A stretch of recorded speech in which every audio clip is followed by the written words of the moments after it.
Shawty, she go round and round in my head. Baby, we go round for round in my bed. She the one I think I found till I'm dead. Welcome to Rolling Loud, Los Angeles, 2018. I said welcome to Rolling Loud, 2018, Los Angeles. What's up, mother?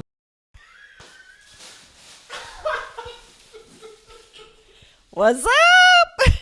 Welcome, Pouya. It's Rolling Loud 2018. We are in Los Angeles. I'm so excited.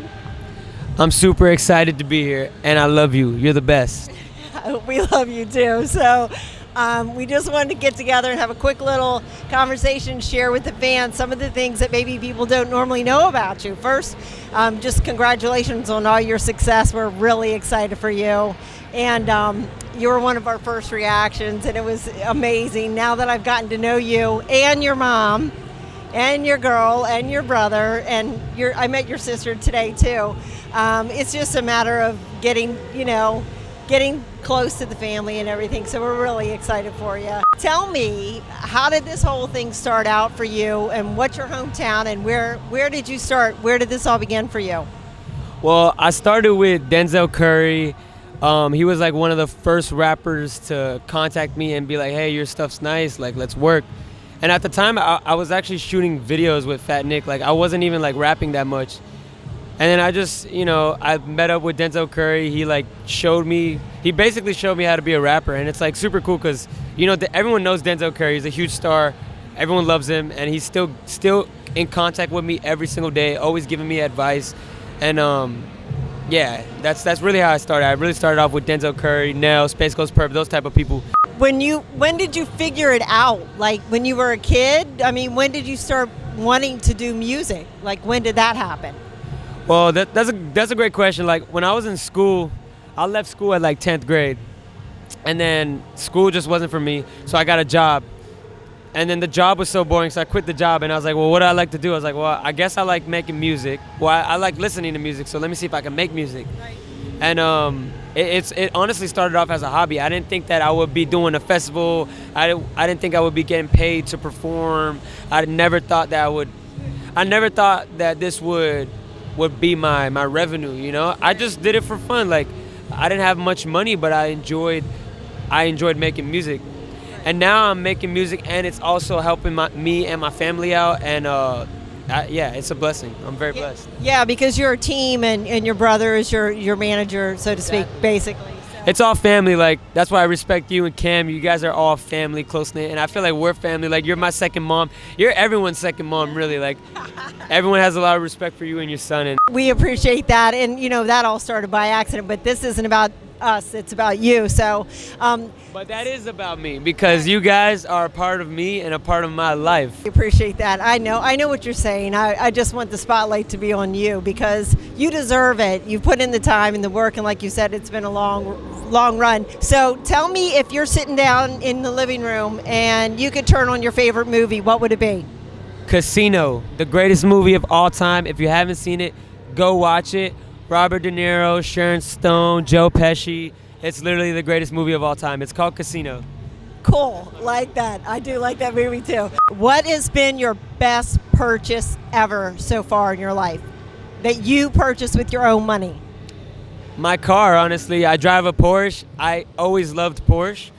Like Porsche was always my favorite brand car. And I was driving a Honda Civic for so long. Like I was lucky enough that my father bought me like a $500 Honda when I was a kid, and that was my first car at like 16 years old. And now fast forward, now I get to drive a Porsche that I purchased. I mean, that's definitely my best purchase. If you could tell me what your biggest fear is, what is your biggest fear if you have anything, like just your biggest fear, what would that be? That is a really good question. My biggest fear. I don't want to give like a bullshit answer and say like cockroaches. Like I'm really scared. I'm really scared of cockroaches. Yeah, are you scared of all bugs that crawl around? Yeah, flying. Flying is literally probably my biggest fear. You think so? Yeah, but I was just trying to think of something like crazy, But yeah. I really don't enjoy flying. But it's not that I'm scared of flying though. I just don't enjoy it. Like I don't like the way it makes me feel. But I think like Probably like dying alone. That's probably really scary. Oh, that's deep. That's kind of really, that's deep. But I mean, you know, that would never happen. Yeah, I'm very lucky. I got good women in my life. Speaking of your mom, you know we've become friends. I love it. I can't wait to meet her in person. All right. So if she was sitting here right now and she said that Kevin, when he was a kid, he always did this, what would it be?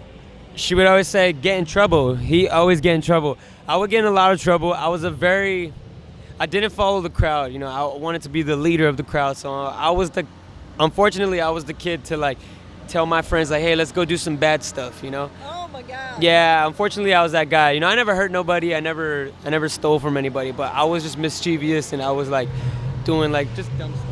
Like, So what? So what's the one thing you did that you can remember, and she like had to come get you from school, or get you out of jail, or get you down from the neighbor's house, or whatever? What did you do? Well, I got caught skipping school. This was when I had a car. I think I was like 15, 16. This was like before I dropped out. I had a car and I was skipping school. And then the security guard came with her golf cart. And I just kind of like, and she tried to block the exit. And I kind of just like pushed the gas and kind of like hit her a little bit, like skidded her golf cart. Oh my God. And then, and the next day I went to school, I got in trouble. I got suspended.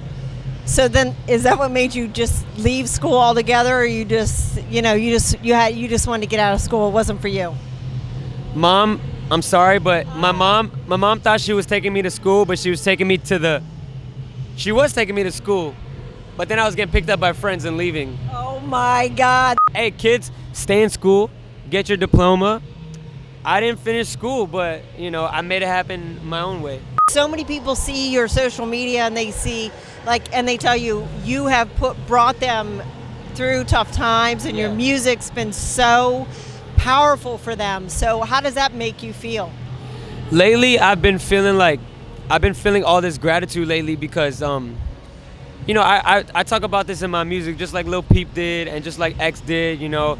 I just talk about like my emotions, and like sometimes it's hard to feel loved, you know. So, but lately I've been really starting to feel that, and I feel like my mind is starting to open up more, and like now I understand when kids are like, "Hey, your music changed my life." Like I never understood that before, but now I do understand it. I feel like I'm starting to understand it, and I feel like it gives me more pressure because, like, you know, I have this is like an obligation. Like I have to make sure that these kids have an outlet. If you could bring somebody back and collab with them, who would it be from somebody who's not with us anymore? What's that one collab that you'd like to do right now with somebody, like anybody?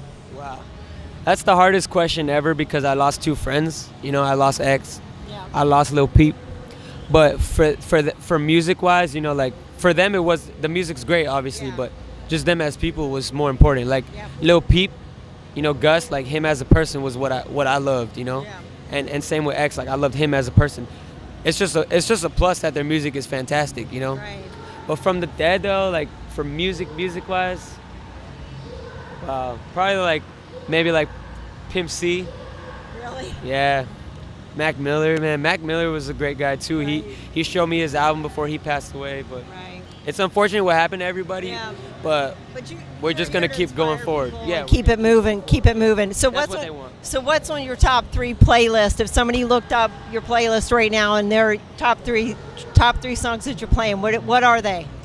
I literally listen to Suicide Boys every single day. I'm literally their biggest fan. Like, when I first heard about them, I was like, I want to rap with these guys. I want to be in their life. And, like, I'm so happy that 4 or 5 years have passed, and I still listen to them every day as if I'm just a fan. And these are, like, my friends, you know, people that I can call, people that I can talk to.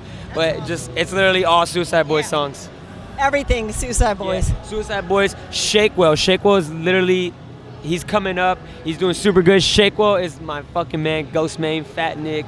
I mean, the list goes on, but check out Shakewell. Shakewell's the man. You got Superpower. Okay. What would it be? You're gonna want to fly? You want to breathe? No, wait. I got some choices for you. Do you want to fly? Do you want to breathe underwater? Do you want to have X-ray vision? Do you want to be able to stop time, or do you want to be able to read minds? I gave you a whole list. So what's your top superpower? All right, I'm gonna X out reading minds because how fucked up would that be if I can read everyone's mind? Like, I would go crazy and I'll probably cry every day because I'll be like, man, everyone actually hates me. Like, they're just like in their head. No, but like reading minds is too much. I don't want to know what you're thinking unless you want me to know what you're thinking. You know, that's like an invasion of privacy. Same with X-ray. I don't think my girl wants me to have X-ray vision. There's a lot of women walking around. I don't want to look through. I don't want to see through that. Yeah. No. I only have X-ray vision for my woman. You know, that's it. It's just me. It's just me and my woman. So I don't need the X-ray vision. All right. I'm gonna have to go with flying because I hate flying. So it's like, oh, I have a show in Rolling Loud, Los Angeles. All right, cool. Shh, I'm out. I'll be there. I'll be there. Yo, but then I would be like, what if I'm flying and like my power just like turns off, like and You're worrying too damn much. Yeah. Stop. We'll just fly. Stop. Yeah, we'll just fly. Yeah, we'll just. Look into the future or change the past. What would you do? Pick one. I changed the past. I mean, there's so many things that you could change. There's so many bad things that have happened. But you know. You don't think what you did is leading to where you are now? So you would change some things in the past or your whole past? I wouldn't change my whole past because like I even feel like the mistakes I've made have brought me to where I am now. And you know, I believe in the butterfly effect. I don't know if you're familiar, but like it's basically like everything you do is like linear, you know? Your whole from now, like even from us sitting here, it's all part of the path. And it's like if you change that path, then the whole thing gets fucked up. It's kind of like Back to the Future, you know? Like you can't really mess it up. But I don't want to know what the future's like because that's just too much anxiety. I don't want to know. No more anxiety. You don't want that. If you could wake up tomorrow and be anybody, who would you want to be? Myself, Kevin Pouya. That's all I want to be. Yo, JID, come here. This guy's a legend. Yo, look at this guy. This is the second interview. Look, this guy is a fucking legend.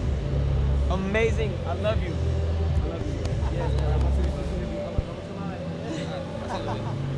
How are you?